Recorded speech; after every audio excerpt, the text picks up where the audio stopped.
नानकपुर नामक एक गांव था जहां शिव अपने बूढ़े माता पिता के साथ रहा करता। शिव एक गरीब मजदूर था। मजदूरी करके वो अपने बूढ़े माता पिता का खर्चा चलाया करता। शिव बहुत ही ज्यादा ईमानदार था। वैसे तो शिव के जीवन में सब कुछ ठीक ठाक ही चल रहा था, परंतु एक बार की बात है, उसकी माँ की तबीयत काफी ज्यादा खराब हो जाती है। शिव ने अपनी माँ को डॉक्टर को दिखाया तो डॉक्टर ने शिव को जवाब दिया। शिव, तुम्हारी माँ के इलाज के लिए शहर से कुछ दवाइयाँ बुलानी पड़ेंगी। इसमें कम से कम 15,000 का खर्चा आएगा। तुम ये पेमेंट जमा करवा दो तो मैं तुम्हारी माँ का आगे का इलाज कर देता हूँ। जी डॉक्टर साहब। शिव अपनी माँ को लेकर घर आ गया। उसने अपनी माँ को डॉक्टर के द्वारा कही गई सारी बातें बताई, जिसे सुनने के बाद उसकी माँ ने कहा, बेटा, तू मेरे लिए इतना परेशान क्यों हो रहा है? वैसे भी मैं बूढ़ी हो चुकी हूँ। मुझ पर अब इतना ज्यादा पैसा लगाने की कोई जरूरत नहीं है। भला तू इतने पैसे कहाँ से लाएगा? बेकार में मेरी वजह से तू कर्जे में आ जाएगा। मुझे मेरे हाल पर ही छोड़ दे बेटा।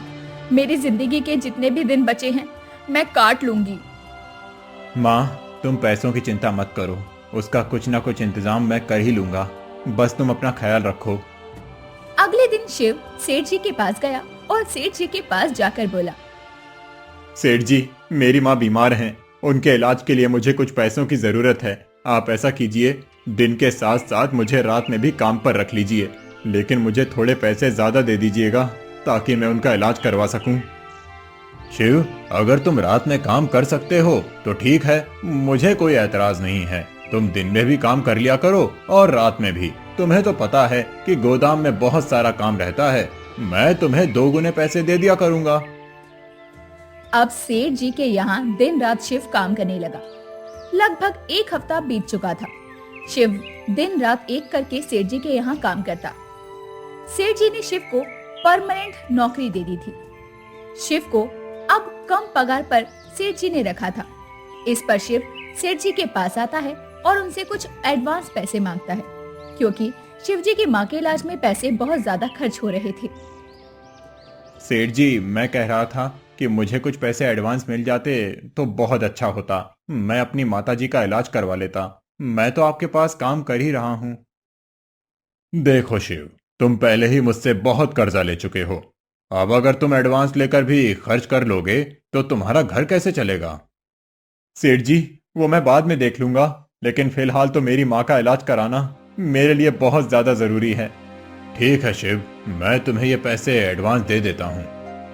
अब शिव सेठ जी से पैसे एडवांस ले लेता है और अपने पैसों के साथ घर आ जाता है और अपने पिताजी से कहता है, पिताजी, आपने पहले भी कुछ पैसे जोड़ रखे थे ना, घर के घर से बचाकर, तो कृपया करके वो पैसे मुझे दे दीजिए। देखिए, मैं सेठ जी से भी अपनी पेमेंट ले आया हूँ और कुछ उधार पैसे भी लेकर आया हूँ। ये सब कुछ मिला जुला कर हम माँ का इलाज करा लेंगे। ठीक है बेटा, मैं तो सोच रहा था कि घर में राशन नहीं है तो उन्हीं रुपयों में से कुछ रुपए निकाल कर घर में राशन लाकर रख देता। लेकिन अगर तू मांग रहा है तो तू ही ले ले, मैं अभी तुझे लाकर दे देता हूँ। शिव के पिताजी को भी शिव की कही गई ये बात सही लगती है, क्योंकि शिव का अपनी माँ के लिए प्यार उसके पिताजी साफ साफ देख पा रहे थे। शिव के पिताजी अब अंदर गए और पैसे लाकर शिव को दे दिए। शिव सारे पैसे जमा करता है और अपनी माँ को डॉक्टर के पास वापस लेकर जाता है। डॉक्टर ने शहर से कुछ दवाइयाँ मंगवा रखी थी, जो वो शिव को दे देता है और उसकी माँ का इलाज भी शुरू कर देता है। इसके बाद शिव अब घर आ जाता है। कुछ दिन तो सब ठीक ठाक रहता है, लेकिन अचानक ही शिव की माँ की तबीयत दिन पर दिन और खराब होने लगती है और एक दिन वो बहुत ज्यादा खराब हो जाती है। शिव उन्हें दौड़ा दौड़ा डॉक्टर के पास लेकर जाता है तो डॉक्टर शिव से कहते हैं, देखो शिव, तुम्हारी माँ की तबीयत लगातार बिगड़ती जा रही है। तुम्हें इनके इलाज के लिए इन्हें शहर ले जाना होगा और करीब 2 से 2.5 लाख रुपए का खर्चा आएगा। तभी तुम्हारी माँ ठीक हो पाएगी और ये इलाज तुम्हें जल्दी से जल्दी कराना होगा। ठीक है डॉक्टर साहब। शिव डॉक्टर को हाँ कह तो देता है, लेकिन वो बेचारा करता भी तो क्या। चिंता में वो जंगलों में निकल जाता है। शिव गांव के किनारे वाले पेड़ के पास घंटों बैठा रहता है और फिर उदास होकर वापस आने लगता है। वो वापस आ ही रहा था कि उसे रास्ते में एक हार पड़ा हुआ दिखाई देता है। शिव अब उस हार को देखकर चौंक जाता है कि सुनसान रास्ते पर ये हार आखिर कहां से आया। शिव कुछ सोच समझकर उस हार को उठा लेता है और उसे देखकर कहता है, अरे ये तो सोने का हार लगता है, लेकिन भला इतना कीमती हार यहाँ कैसे आया?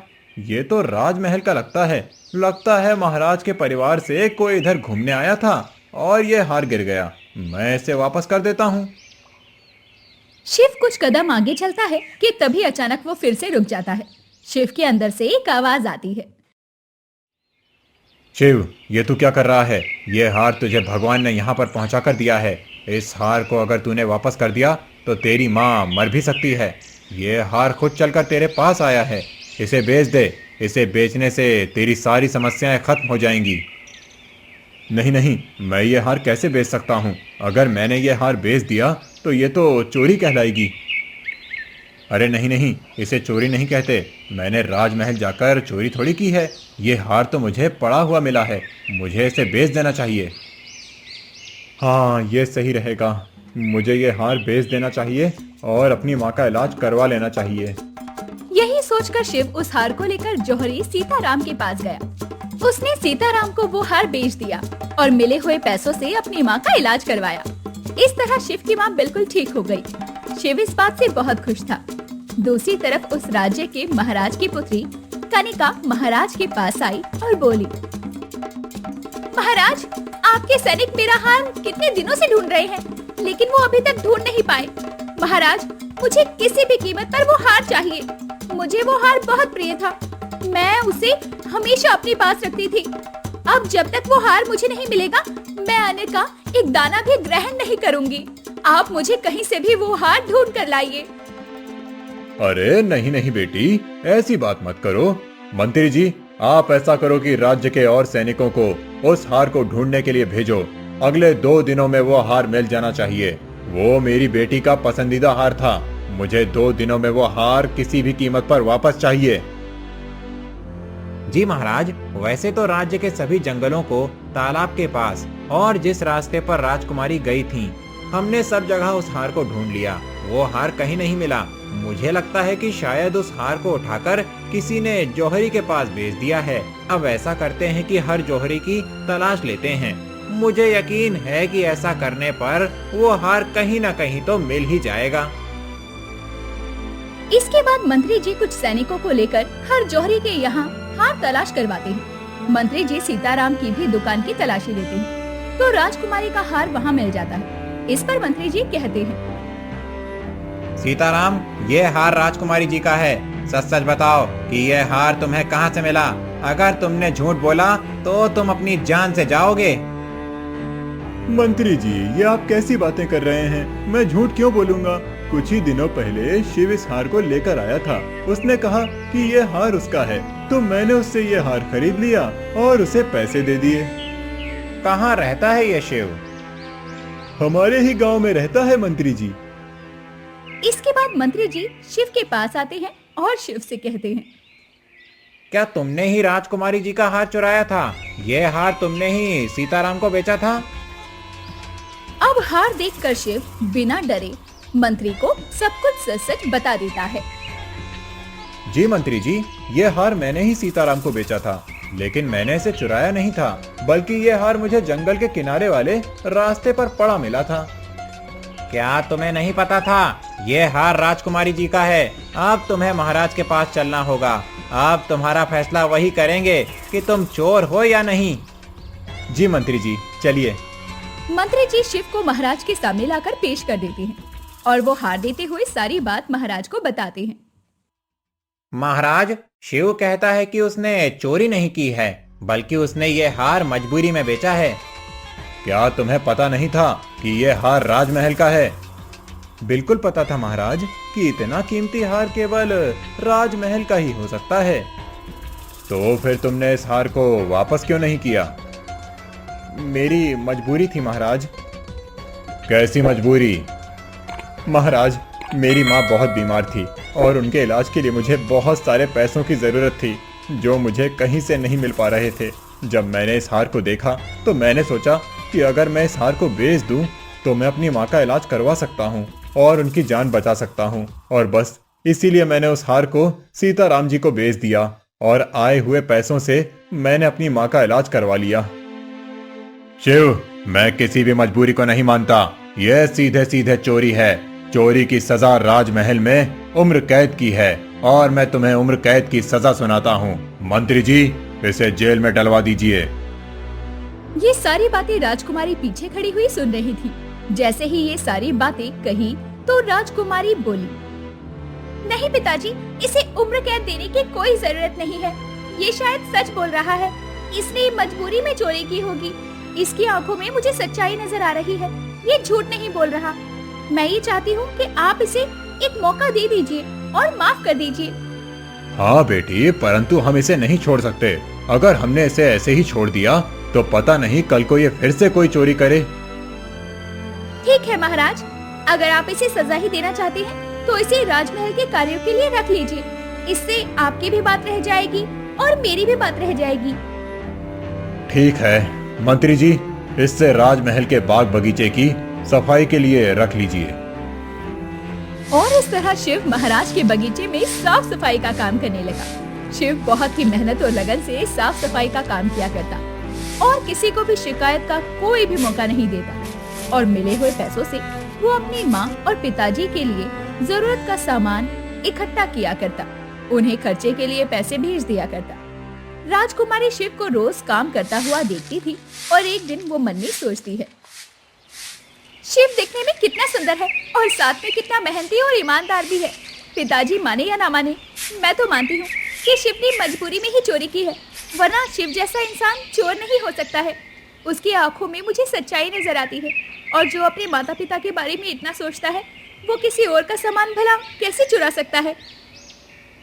धीरे धीरे समय बीतता गया और राजकुमारी शिव को देखते देखते उसे पसंद करने लगी थी। वो रोज छुपकर उसे काम करते हुए देखा करती।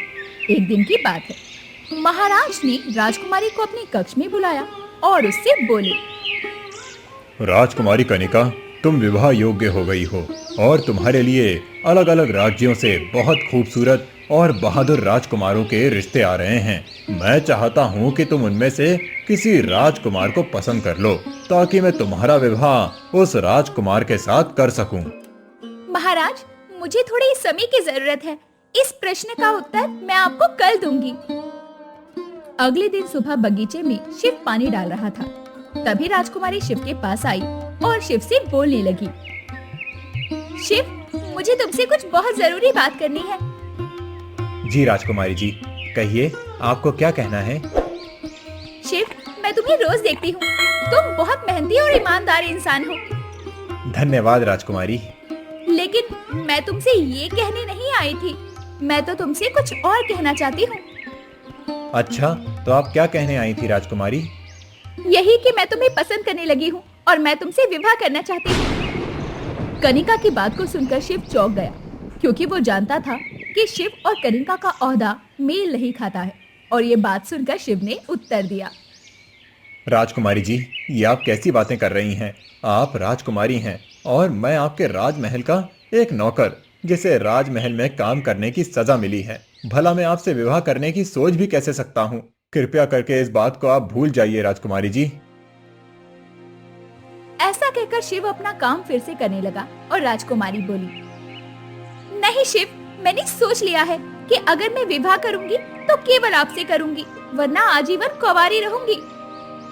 राजकुमारी कनिका ऐसा कहकर सीधा महाराज के कक्ष में गई और उनसे हट करके बोलने लगी, महाराज, आपने मुझसे मेरे विवाह के संबंध में बात की थी। मैंने अपने लिए वर का चयन कर लिया है। ये तो बहुत अच्छी बात है कनिका। बताओ, तुमने किस राज्य के राजकुमार को अपने लिए वर चुना है? नहीं महाराज, वो किसी राज्य का राजकुमार नहीं, बल्कि हमारे राज्य का ही शिव है, जो फिलहाल हमारे राजमहल में काम कर रहा है। कनिका, ये तुम क्या कह रही हो? शिव हमारे राज्य का एक मामूली सा नौकर है और तुम हमारे राज्य की राजकुमारी। तुम्हारा विवाह शिव से कभी नहीं हो सकता। लेकिन महाराज, मुझे शिव बहुत प्रिय है और मैं केवल उसी से विवाह करना चाहती हूँ। कनिका ऐसा कहकर अब वहाँ से चली जाती है। महाराज इस बात पर बहुत ज्यादा गुस्सा हो जाते हैं। वो मंत्री जी को अपने कक्ष में बुलाते हैं और मंत्री जी को आदेश देते हैं। मंत्री जी, शिव ने हमारी बेटी को बहला फुसलाकर उसको विवाह के लिए बहकाया है। आप शिव को अभी इस राज्य से बाहर निकालिए और दोबारा कभी शिव इस राजमहल में दिखाई नहीं देना चाहिए। जी महाराज। मंत्री जी अब शिव के पास जाते हैं और सारी घटना उसे विस्तार से बताते हुए शिव से कहते हैं, शिव, अब तुम इस राजमहल में नहीं रह सकते। चले जाओ यहाँ से और कभी इस राजमहल की तरफ पलट कर मत देखना। शिव को ये बात सुनकर बहुत ज्यादा बुरा लगता है। वो मंत्री जी को सफाई देने की भी बहुत कोशिश करता है, लेकिन मंत्री जी शिव की कोई भी बात सुनने को तैयार ही नहीं थे, क्योंकि राज्य के राजा का आदेश जो था और शिव को राजमहल से बाहर निकाल दिया जाता है। शिव अपने माता पिता के पास वापस लौट आता है और उन्हें सारा किस्सा सुनाता है। इस पर शिव की माँ ने उसे प्यार से समझाते हुए कहा, बेटा, इन सब बातों से एक बात तो साबित होती है कि कनिका तुम्हें सच्चे मन से प्रेम करती है, क्योंकि उसने तुम में अमीरी और गरीबी का भेदभाव नहीं किया। उसने तुम में एक केवल सच्चा जीवन साथी देखा। परंतु बेटा, मैं तुमसे जानना चाहती हूँ कि क्या तुम भी कनिका को पसंद करते हो या उसका ये प्यार एक तरफा है? माँ, राजकुमारी जी बहुत अच्छी हैं। वो मुझे पहली नजर से ही पसंद हैं।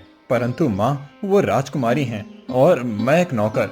मैं भला उनके बारे में सोच भी कैसे सकता हूँ? इसीलिए मैंने कभी भी राजकुमारी जी को ये बताने की कोशिश नहीं की। हाँ बेटा, तुम सच कहते हो, परंतु भाग्य में अगर तुम्हारा और कनिका का विवाह होना लिखा है तो उसे कोई भी राज्य का राजा नहीं टाल सकता। तुम दोनों का मिलन होकर ही रहेगा। शिव ने वापस सेठ जी के यहाँ नौकरी कर ली। दूसरी तरफ महल में अब राजकुमारी कनिका को इन सारी बातों का पता चल गया था कि राजा ने मंत्री को बोलकर शिव को बाहर निकाल दिया है। अब वो बहुत गुस्सा हुई और उसने खाना पीना भी त्याग दिया। मंत्री जी महाराज के पास आए और उन्हें ये सारा समाचार सुनाया। महाराज की जय हो। महाराज, राजकुमारी कनिका ने पिछले 3 दिनों से अन्न का एक दाना भी नहीं खाया है। इस तरह तो वो कमजोर और बीमार हो जाएंगी महाराज। ठीक है मंत्री जी, हम कनिका से स्वयं बात करेंगे। महाराज कनिका के कक्ष में जाते हैं और अपनी बेटी को प्यार से समझाने लगते हैं। बेटा कनिका, तुमने खाना क्यों नहीं खाया? देखो बेटा, शिव इस महल से जा चुका है, उसे भूल जाओ। हम तुम्हारे लिए एक से एक राजकुमारों के रिश्तों की लाइन लगा देंगे। नहीं पिताजी, मैं विवाह केवल शिव से ही करूंगी और जब तक आप शिव को वापस नहीं बुलाएंगे मैं खाना नहीं खाऊंगी। मैंने शिव को बहुत करीब से जाना है। वो बहुत अच्छा इंसान है और वो आजीवन मुझे खुश रखेगा।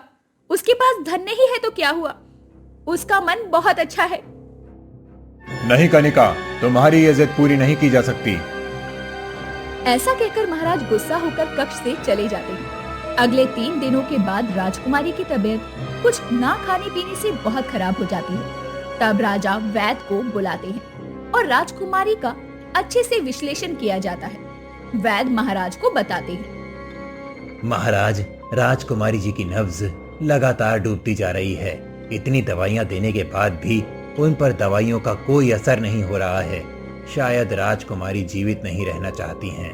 महाराज, मेरा आपसे अनुरोध है, कृपया करके राजकुमारी जी जो चाहती हैं वो आप कर लीजिए, अन्यथा राजकुमारी की जान बचाना कठिन हो जाएगा।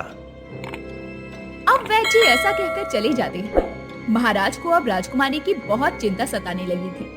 तभी मंत्री जी महाराज को समझाते हैं, महाराज, इस वक्त राजकुमारी की जान बचाना हमारे लिए सबसे अधिक महत्वपूर्ण है। कृपया करके आप राजकुमारी जी की बात मान लीजिए। महाराज भी अपनी बेटी के प्रेम में थोड़ी देर सोचते हैं और उसके बाद मंत्री जी से कहते हैं, ठीक है मंत्री जी, आप शिव को राजमहल में बुलाइए। महाराज ऐसा कहकर वहां से चले जाते हैं। जब राजकुमारी के कानों में ये बात पड़ती है कि शिव को महल में बुलाया गया है तो वो होश में आने लगती है। इसके बाद राजकुमारी की दासी उसे खाना खिलाती है और उसे समझाती है, राजकुमारी जी, महाराज आपकी जिद के आगे मजबूर हो गए हैं। उन्होंने आपकी बात भी मान ली है। मंत्री जी शिव को बुलाने के लिए गए हैं। तब तक आप खाना खाइए और अपने आप को ठीक कर लीजिए, वरना शिव अगर आपको यहाँ पर आकर देखेंगे तो उन्हें बिल्कुल भी अच्छा नहीं लगेगा। उन्हें तो यही लगेगा कि राजकुमारी जी उनके प्रेम में पागल हो गई हैं। चुप पगली, तुम तो कुछ भी कहती हो। ये सब कहने की जरूरत नहीं है और उन्हें कुछ भी मत बताना कि मैंने उनके प्रेम में खाना छोड़ दिया था। ठीक है, फिर आराम से आप खाना खाइए और अपने रंग रूप की देखभाल कीजिए। शिव जब आपको देखे तो आपका रंग रूप वैसे ही निखरना चाहिए जैसे हमेशा निखरता रहता था। उन्हें ये नहीं लगना चाहिए कि उनसे दूर होने का विलाप कर रही हैं आप। तुम ठीक कहती हो दासी, मुझे भोजन करना है और उसके बाद मेरे स्नान की व्यवस्था करो। आज हम ऐसे सजेंगे कि शिव हमें देखते ही हमसे फिर से प्रेम कर बैठेंगे। जिसके बाद में अब राजकुमारी भरपेट भोजन करती है और अपने आप को सजाने संवारने पर ध्यान देती है। दूसरी तरफ मंत्री जी शिव को राजमहल में महाराज के सामने लेकर आते हैं और महाराज शिव से कहते हैं,